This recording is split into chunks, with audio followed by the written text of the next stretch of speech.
Bora, bora, galerinha, falando sobre mais um livro aqui no canal, hoje trazendo Fogo e Sangue, de George Martin, o livro que é levado em consideração para a criação da série A Casa do Dragão. E é justamente por isso que eu escolhi falar sobre Fogo e Sangue, para tentar aproveitar essa hype aí da série A Casa do Dragão. E assim você vai conseguir entender o porquê essa série tem tanto sucesso.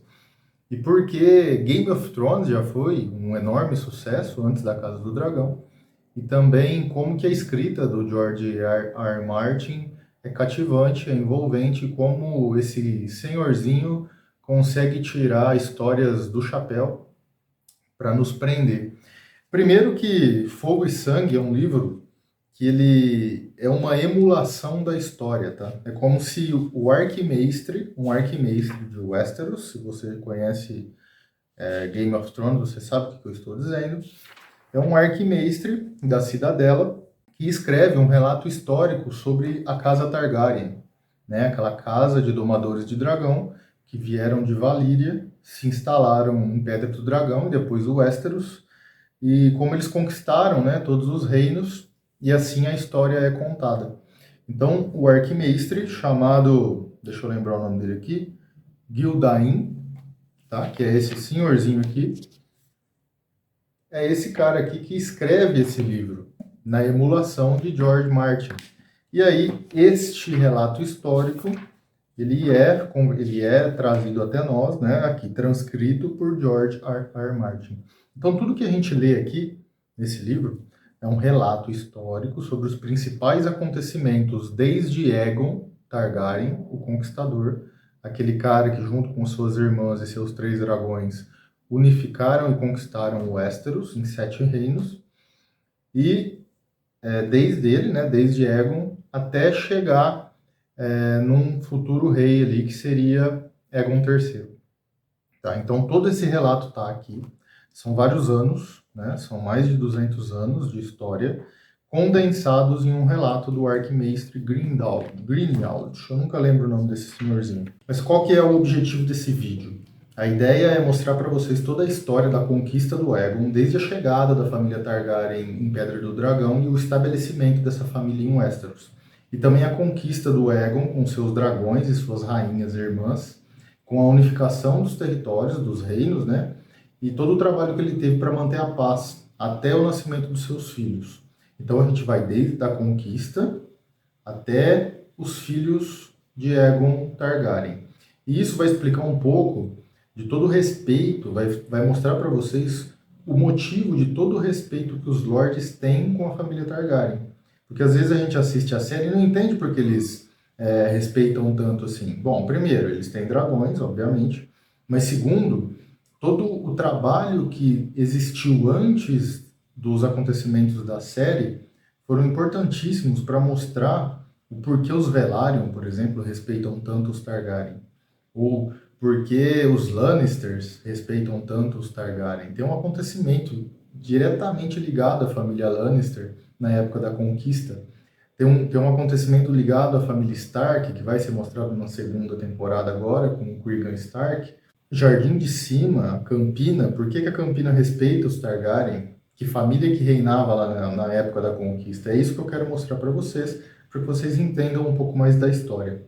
Esse livro aqui é um livro bem interessante se você gosta de literatura fantástica, de fantasia, principalmente se você assistiu Game of Thrones, A Casa do Dragão, e gosta, né, do jeito como as intrigas acontecem, das guerras, dos dragões, das famílias rivalizando entre si, e também de um pouco de contexto ali, de fantástico, né, um pouco de história fantástica. Esse livro também, ele tem belas ilustrações, como por exemplo esta daqui, né, dá para ver aqui um dragão e alguém acariciando ali o dragão. Eu não vou falar quem é, a gente vai deixar isso para outro vídeo. Mas mostra, por exemplo, né, quem assistiu às séries derivadas das histórias do George Martin, conhece Aegon, o Conquistador, sentado aqui no Trono de Ferro, e suas 2 irmãs, Visenya e Rhaenys. Né? O que será que esses 3 aprontaram ali em Westeros? E atrás a gente consegue ver o Trono de Ferro, criado por esse carinha aqui. Então as ilustrações são bem interessantes, dá pra gente ter uma boa ideia de como os personagens são, como os dragões são, e assim enriquece muito mais a nossa leitura, né? Bom, então vamos começar falando como os Targaryen chegaram em Westeros, como que eles mudaram, né, para a Pedra do Dragão, e iniciou-se ali a conquista do Aegon. Bom, eles eram de Valíria. Valíria era uma terra afastada de Westeros, era um outro continente, um outro local, para lá do Mar Estreito, que a gente ouve falar tanto nas séries, né? Então essa família não era uma família nobre, não era uma família de reis, né, lá em Valíria. Na verdade eram senhores de baixa classe, inclusive, mas eles eram domadores de dragão, né? Eles eram montadores de dragões, assim como várias outras famílias de Valíria. E Aenor, que era um dos senhores dessa família, tinha uma filha que chamava Daenerys. E a Daenerys teve um sonho que Valíria seria destruída. E ele acreditou no sonho da filha e mudou, né, de Valíria para uma ilha fumegante do lado de lá do Mar Estreito, que se chamava a Pedra do Dragão. Esse território já era deles, né, então eles se mudam para lá. E lá eles começam a viver, e com ele levou a família, os vassalos, todos os seus tesouros, todos os seus bens e também os seus dragões. E com ele inicia a dinastia Targaryen lá em Westeros. Então ele tem filhos, os filhos morrem, passa para os filhos desses, e assim a dinastia vai correndo, passam-se vários anos, até que chega Aegon. Tá? Aegon era o segundo filho do seu pai, já que a primeira filha era Visenya. E Aegon, ele nutria ali um grande amor pelas terras, né, por Pedra do Dragão, e também ele já tinha demonstrado um certo amor por Westeros. Existem alguns relatos, né, na história aqui do Arquimestre, que ele já tinha viajado a Vila Velha, que ele já tinha ido ali para o centro do continente, tanto que, alguns anos antes da conquista, ele constrói em Pedra do Dragão uma mesa. Essa mesa, ela contém um mapa de Westeros inteiro, com as principais casas, né, os principais locais, como por exemplo Winterfell no norte, o Vale, tem ali as terras do Tridente, né, as terras fluviais, tem também todas as ilhas que compunham ali o arquipélago em volta, os dedos, e assim por diante, inclusive a Pedra do Dragão onde eles estavam. Então esse mapa, que era no formato de uma mesa, já podia ser o prelúdio do que o Aegon queria fazer. Só que aí ele ainda não tinha um ímpeto suficiente. Aegon, ele casa com a sua irmã, como era costume na família Targaryen, tá? Então, os filhos eram acostumados a casar. A gente vai ver isso nos próximos reis também. Mas Aegon ainda não era rei. Ele só era um senhor ali de Pedra do Dragão. E Aegon voava, montava o maior dragão de todos.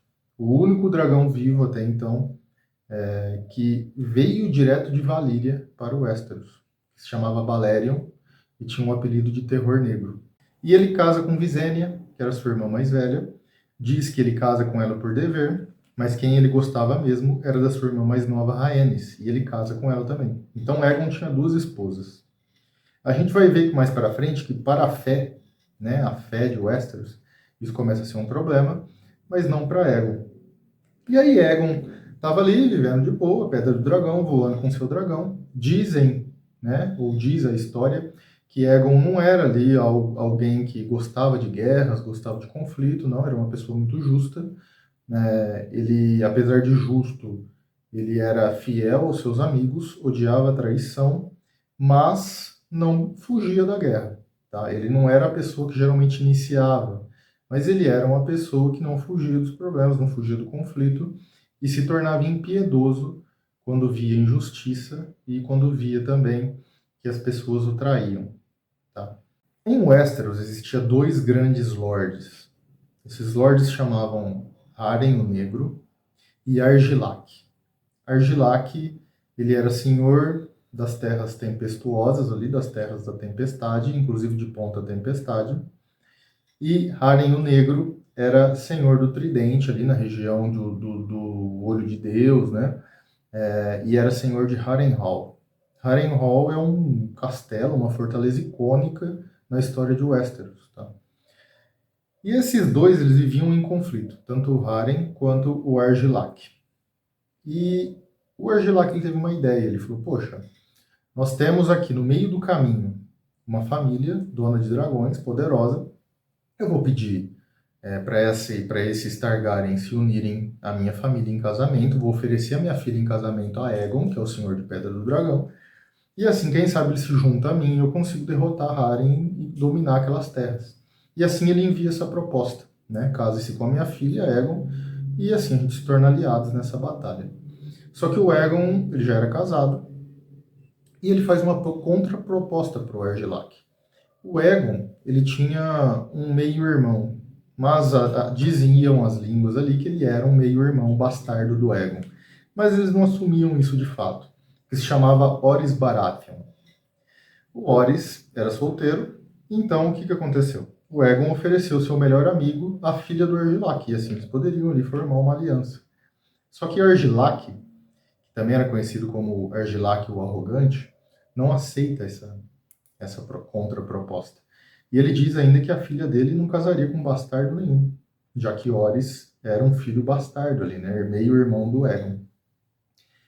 E aí inicia uma batalha, né? Inicia-se um conflito, porque ao dar a resposta, o Argilac corta as duas mãos do mensageiro e dá de volta para o Aegon, dizendo que aquela era a única mão que ele ia ter. Aí o Aegon se enfurece e esse foi o estopim para a conquista. Porque a partir dali Aegon envia corvos para Westeros inteira, dizendo que todos os senhores deveriam se ajoelhar para ele, porque a partir daquele momento a nossa querida Westeros teria apenas um rei, e esse rei se chamaria Aegon Targaryen. É nesse ponto que o Barato fica louco e o Aegon sai para a guerra. Só que ele não sai sozinho, ele sai montado em Balerion, leva consigo suas duas esposas irmãs, contendo cada uma um dragão. Visenya, a mais velha, montava Vhagar. E a Vhagar aparece na série Casa do Dragão. Ela é a mais idosa dos dragões, né? Porque ela é desse período. Esse período, ele é mais de 130 anos antes dos acontecimentos da Casa do Dragão, da série A Casa do Dragão. Então a Visenya, ela vai com o Vhagar e a Rhaenys, ela monta o Meraxes, tá? Esses dois últimos dragões, Vhagar e Meraxes, eles nasceram em Pedra do Dragão já, eles não vieram de Valíria. Quem veio foi só o Balerion. Mas eles eram imponentes, já eram grandes por seu tamanho.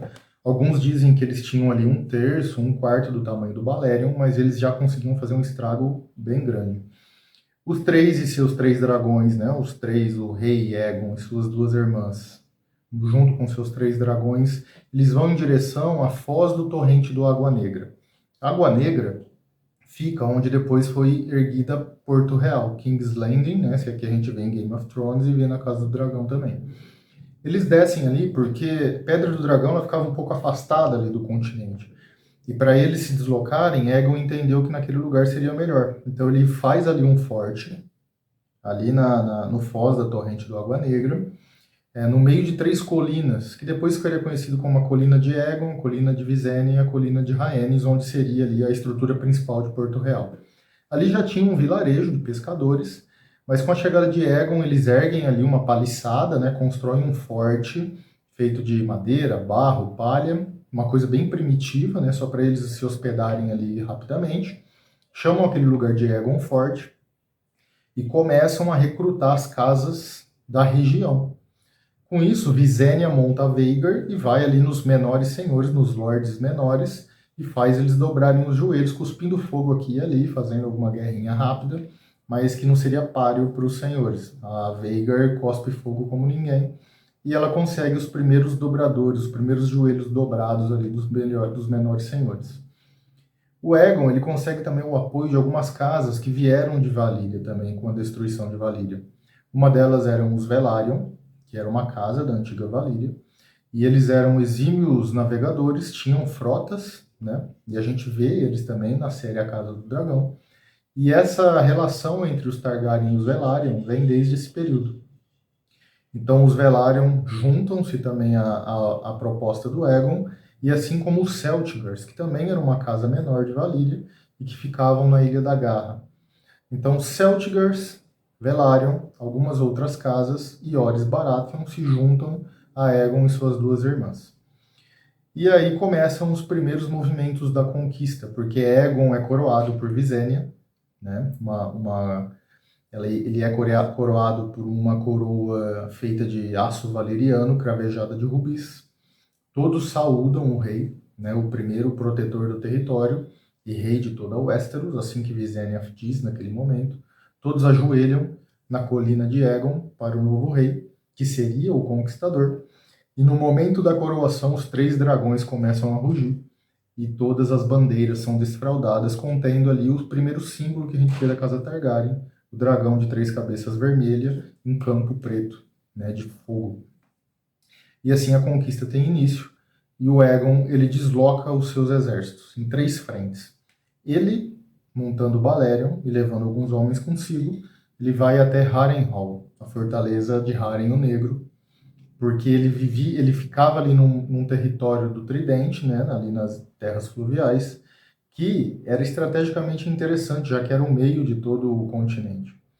Ele manda Visenya e Vhagar para o vale, junto com a frota Velaryon, e eles vão ali para a Vila Gaivota e o vale. E a Rhaenys, junto com Orys Baratheon e Meraxes, eles vão para a terra, para a Ponta Tempestade, onde Argilac tinha começado todo o enfurecimento ali do Aegon. Então essas 3 frentes de batalha se deslocam. Assim que Aegon vai até o Tridente, ou melhor dizendo, assim que ele vai até Harrenhal, Harren se fecha, a gente tem ali algumas pequenas batalhas, né? Os exércitos fazem frente um ao outro, mas logo os dragões começam a cuspir suas labaredas e assim as coisas viram muito rapidamente, né? A guerra passa a ter controle dos Targaryen e o Harren se esconde dentro do seu castelo, e era uma fortaleza monumental, com 5 torres, toda negra, feita em pedra, de fato uma real fortaleza. O nosso querido Aegon, ele tenta negociar, ele fala, ó, você não vai poder ficar aí dentro todo o tempo, você não vai poder se fechar dentro do seu castelo o tempo todo, então vamos negociar, cara. Eu mantenho as suas terras, eu mantenho os seus territórios, mantenho todos os seus senhores, você suzerano da região. A única coisa que você precisa fazer é dobrar os joelhos e me aceitar como rei.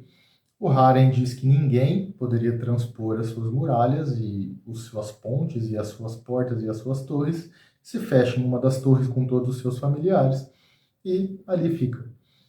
Assim, Aegon diz que no cair da noite ele desceria com Balerion e as coisas iam pegar fogo, literalmente. O Harren não acredita nisso e se fecha lá dentro e confronta o Aegon, e não dá outra. A noite vem, a lua aparece, com isso o Aegon monta Balerion, voa o mais alto que pode e desce sobre as torres e sobre as muralhas, cuspindo fogo. E aqui a gente tem que fazer um adendo, porque Balerion já era um dragão veterano. E por ser veterano, ele estava no ápice da sua força. E um dragão, conforme ele vai ficando velho, conforme ele vai se tornando mais experiente e ficando mais robusto, as suas chamas também ficam mais poderosas. E o castelo não era feito só de pedra. Ele era rebocado ali, as pedras eram assentadas com barro, com palha, né? Com madeira.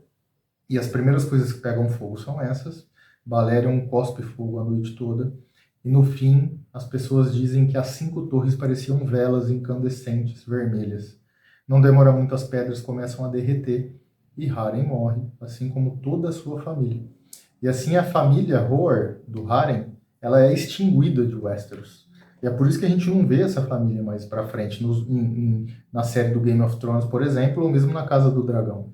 Então Balerion chega e acaba com a graça do Harren, destrói, ou melhor, derrete sua fortaleza, Harrenhal, e assim o nosso querido Aegon conquista Harrenhal e a região. O que ele faz? Ali os Tully, eles ajudam, né? Porque o Harren, o negro, ele era um cara muito... Ele era mal visto pelos seus vassalos. E não demora muito que os vassalos começam a tomar partido do Aegon. E aí o Aegon reconhece um deles, que é a Casa Tully, de Corre Hill, ou de River Run, se você está acostumado com os termos em inglês, e ele dá ali aquela região para os Tully. Então os Tullys viram os suzeranos, e todas as menores famílias da região são vassalos dos Tullys até então.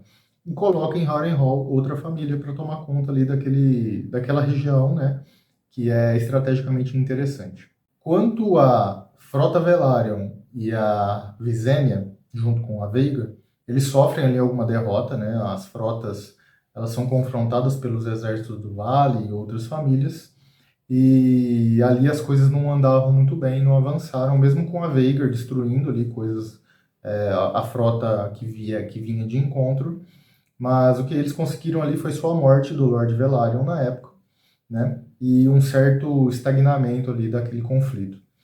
Mas mais ao sul, em Ponta Tempestade, a gente tinha Horus Baratheon e Rhaenys junto com Meraxes.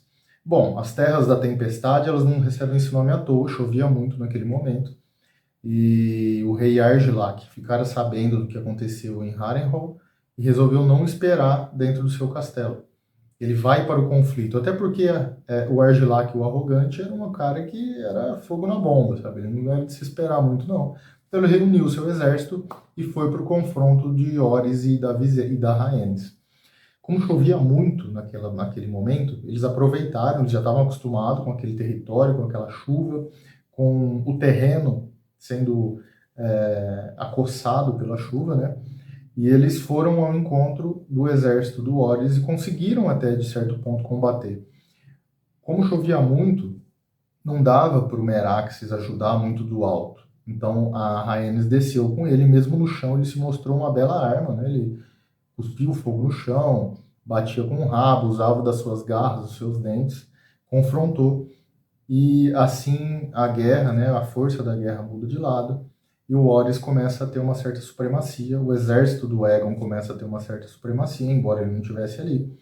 E não demora muito para o Horus confrontar o Argilac frente a frente.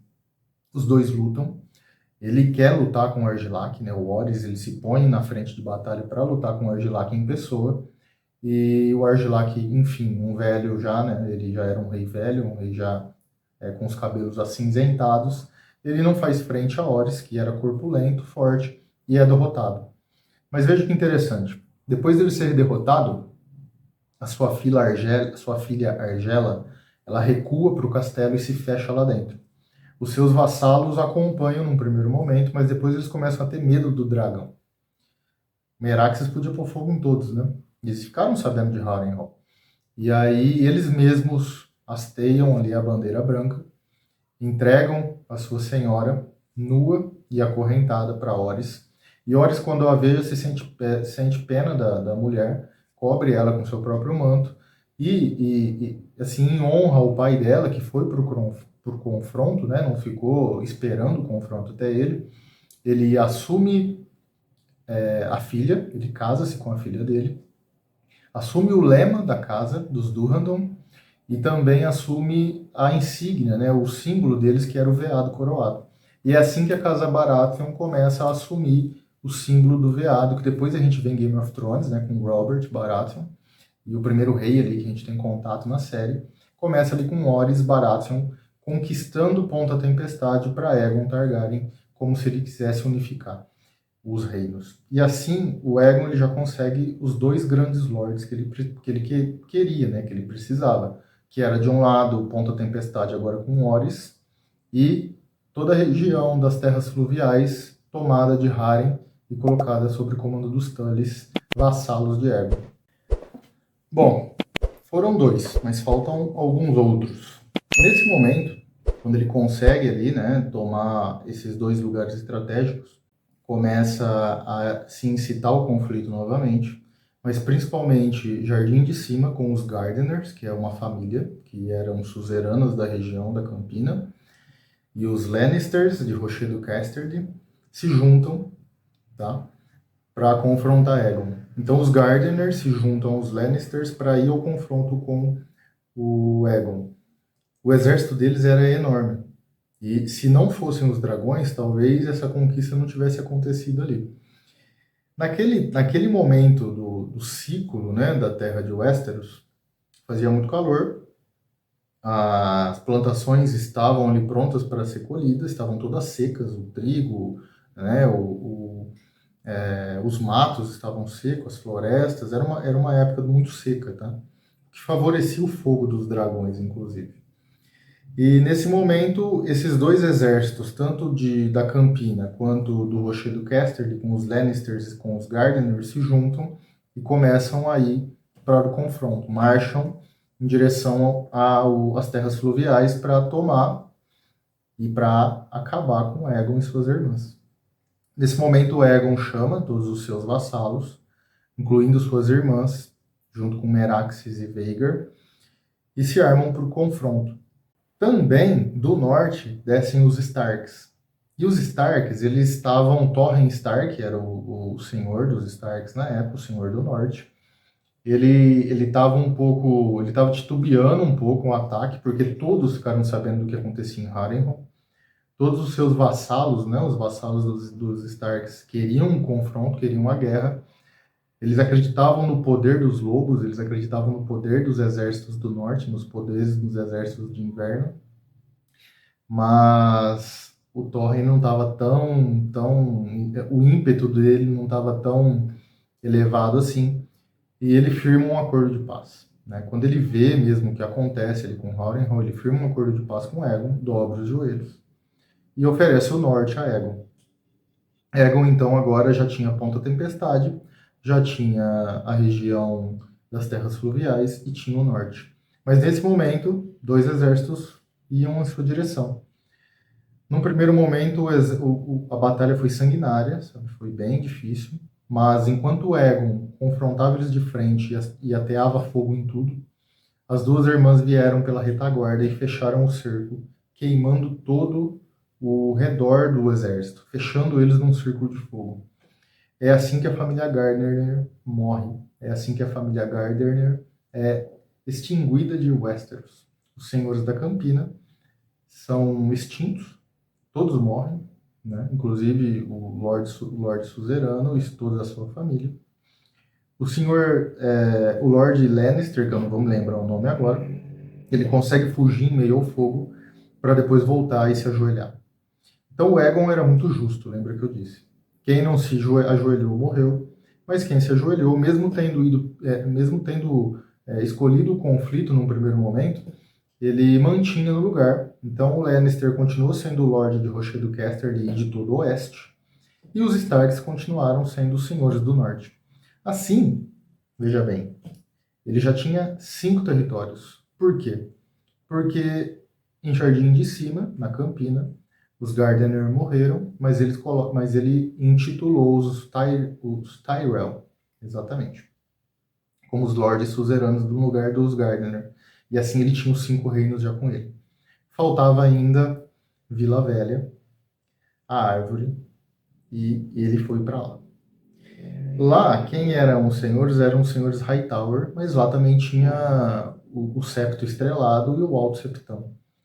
Então, o Alto Septão ele não estava querendo muito, sabe, se inclinar aos Targaryen, mas os Hightower pensaram bem e deixaram a cidade aberta. Quando o Balerion chegou com Aegon e suas irmãs, todas as portas da cidade estavam abertas. Eles costuraram ali um acordo e assim Aegon foi considerado senhor de toda Westeros. Ele foi coroado no Septo Estrelado, recebeu ali a coroa e foi de fato nomeado rei, protetor do território e senhor dos 7 reinos. Porém, ele só tinha 6, faltava um. Antes dele ser coroado, eles tinham partido para Dorne. Rhaenys foi para Dorne com Meraxes. Ela passou por várias regiões e chegou em Lança Solar, onde ela encontrou Méria Martell. Méria Martell era uma senhora de mais de 80 anos, velha, enrugada, careca. Argilac, inclusive, chamava ela de a Rã Amarela de Dorne. E ali ela mostrou a força dos Martell e a força de Dorne. Ela não se ajoelhou. Ela disse que, se eles quisessem, eles poderiam tentar, mas Dorne era insubmissa, Dorne era inconquistável e Dorne era inquebrável. O lema da Casa Martell, inclusive. A Rhaenys, ela não conseguiu transpor, né, essa rejeição da Méria, e ela voltou para Aegon, mas ela jurou que um dia voltaria a Dorne e colocaria fogo em tudo. Isso é importante. A gente lembrar que a Rhaenys ela foi até Dorne, foi confrontada pela Méria Martell, não conseguiu quebrar esse confronto, aceitou que ela não se ajoelhasse e voltou com um recado para Aegon, mas ela prometeu que um dia voltaria. E como ela prometeu, é óbvio que Dorne estaria preparada quando ela voltasse. E a gente vai ver sobre isso daqui a pouco. Mas como eu me antecipei um pouco, o Aegon, depois disso, ele foi conquistado, ele foi coroado rei de fato no septo estrelado de Vila Velha. Ele tinha as maiores casas ao seu lado, assim como agora os Hightower estavam ao seu lado. E se vocês lembram, se vocês assistiram a primeira temporada de A Casa do Dragão, a mão do rei é um Hightower, né? É Otto Hightower que, porventura, passa a ser pai, passa a ser não, ele é pai da Alicent, que casa-se com Viserys depois da morte da Aemma. Bom, mas voltando aqui nos acontecimentos antes da Casa do Dragão, a gente tem agora a conquista completa. Aegon uniu os 6 reinos, com exceção de Dorne, mas era considerado o rei de toda Westeros. E assim ele consegue focar um pouco agora nos passos após conquista, ou seja, no estabelecimento da sua terra. E a gente vai ver como que isso vai acontecer.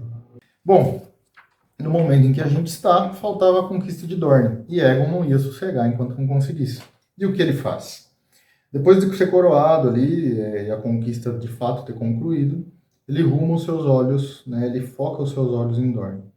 E assim ele reúne exércitos, tanto os Tyrell como Orys Baratheon ajudam ele nessa investida, por estarem mais próximos ali de Dorne, mais ao sul, né? E as suas irmãs também. Tanto Vhagar e Visenya, montadas, elas vão a Dorne, assim como Rhaenys já tinha ido, mas ela volta, ela prometera voltar. Rhaenys com Meraxes também. Numa primeira investida, eles ateiam fogo em vários lugares, né? Tom Bastela e assim por diante, e conseguem entrar em Dorne. Só que Dorne usou a seguinte estratégia. Orys Baratheon e os Tyrell foram pelo solo, assim como Aegon. Por onde eles passavam, a estratégia era do isolamento, era da terra queimada, era da terra abandonada. E onde eles chegavam, as cidades estavam evacuadas, a água foi envenenada e os alimentos foram incinerados. Eles não encontravam nada para comer, nada para beber e ninguém. E assim cidade após cidade, vila após vila, os dorneses eles foram obrigados a se afastar, eles foram regredindo dentro do território e deixando tudo assolado, onde o exército passava. A mesma coisa aconteceu com as irmãs do Aegon e seus dragões, até que eles chegaram em Lança Solar. Em Lança Solar eles não encontraram ninguém, nem a Méria Martell, e assim o Aegon se declarou senhor daquelas terras e deixou ali pessoas para controlar os territórios. Tá? Isso depois gerou algumas cicatrizes no povo de Dorne que a gente vai ver mais à frente, porque eles sofreram bastante com essa estratégia dos senhores, né? Ou principalmente da Méria. E quando ele deixou os seus senhores ali no lugar dele e voltou para a Pedra do Dragão e para Porto Real, que seria ali Porto Real mais à frente, Méria voltou com o exército e retomou tudo rapidamente. Isso enfureceu pra caramba o Aegon e eles fizeram uma segunda investida. Nessa, ele foi para um lugar, a Visenya foi para outro e a Rhaenys foi direto à Lança Solar. Na verdade, a Rhaenys ela foi para Toca do Inferno. A Visenya ela foi para Tom Bastela e o Aegon ele ficou no apoio. O que aconteceu quando a Rhaenys voltou? Lembra que ela prometeu que voltaria? Como ela prometeu, muito provavelmente o exército ele se equipou para conseguir confrontá-la. E quando ela estava chegando na Toca do Inferno, que é uma região, uma cidade, um soldado no topo de uma torre disparou uma balista com um projétil de 1 metro feito de aço. Esse projétil entrou direto nos olhos do Meraxes. O dragão morreu, o dragão caiu, e com ele, Rhaenys morreu. Ambos morrem em Dorne. Isso aí foi por volta de 4 depois da conquista, 4 anos após a conquista do Aegon. E Aegon, o Conquistador, perde sua irmã, perde sua esposa e perde um dos dragões que formavam ali o seu poderoso exército. Dorne conseguiu dobrar uma ala importante ali, uma parte importante do exército do Aegon, usando essa estratégia da Méria. Os anos depois foram os anos dos incêndios em Dorne, né? O Aegon, irritadíssimo, furioso, ele ataca sem pensar. Mas mesmo assim ele nunca consegue pegar a Méria Martell. A Méria ela morre de doença, ela morre pela idade, e ela deixa o seu filho no lugar. E assim que o filho assume, ele costura ali um acordo com o Aegon. E ninguém sabe o que aconteceu. Mas o filho da Mary, ele manda uma carta para o Aegon, que só ele lê. E quando ele lê, ele declara que a guerra acabou. Dorne ainda seria de Westeros, eles seriam os senhores de Dorne, mas ele não ia atacar de volta, ele não ia tentar vingança pela morte da sua esposa e da sua irmã. E assim a primeira guerra de Dorne acabou. Mas a duras custas para os nossos queridos Targaryen, já que a Rhaenys, que muitos dizem aqui nos relatos históricos ser a esposa preferida e a irmã preferida do Aegon, morreu, assim como seu dragão, que era lindo, inclusive, né, pelas descrições. O Meraxes ele era prateado com os olhos dourados. Só que nem só de perda foi a Guerra de Dorne, porque com a morte da Rhaenys, a gente imagina que o Aegon ficou furioso, né? Mas eles tiveram um filho antes disso acontecer, né? E é importante dizer que a história relatada aqui nesse livro, ela não é linear, tá? Ela é cheia de idas e vindas, porque o Arquimestre aqui, aparentemente, ele foca nos acontecimentos principais, né? Como a conquista, as guerras pós a conquista, e depois ele vai mostrando o que acontece no meio dos conflitos. E a gente descobre que o nosso querido Aegon, ele tem um filho com a Visenya, com a Rhaenys, e esse filho se chama Aenys. O primeiro filho, o herdeiro do trono, por quem Aegon ele tem um grande amor, ele tem um grande cuidado. E os mestres eles declaram que ao nascer a criança era pequena, chorona, fraca, não fazia ali tanto, não era o filho de um rei, não era o filho de um rei conquistador como Aegon. Mas depois de um tempo, essa criança começa a se desenvolver, principalmente depois que ela ganha o seu primeiro filhote de dragão. Um filhote havia nascido em Pedra do Dragão. Aegon coloca ele no berço, né, ali na cama do pequeno Aenys. E esse dragão se chama Quicksilver, para quem gosta dos nomes em inglês, mas em português ele se chama Mercúrio. E ali o Aenys ele começa a se desenvolver. Só que o Aenys, a gente vai ver, ele nunca foi uma criança e depois um adulto do confronto. Ele sempre foi uma pessoa da conversa, uma pessoa mais tranquila, até apática, que depois se tornaria a sua grande chaga. Mas ele não era um conquistador, ele não era um soldado, ele não era um guerreiro. Não, ele era um rei mais tranquilo, um rei mais na dele, que seria ali, de fato, o herdeiro do Trono de Ferro.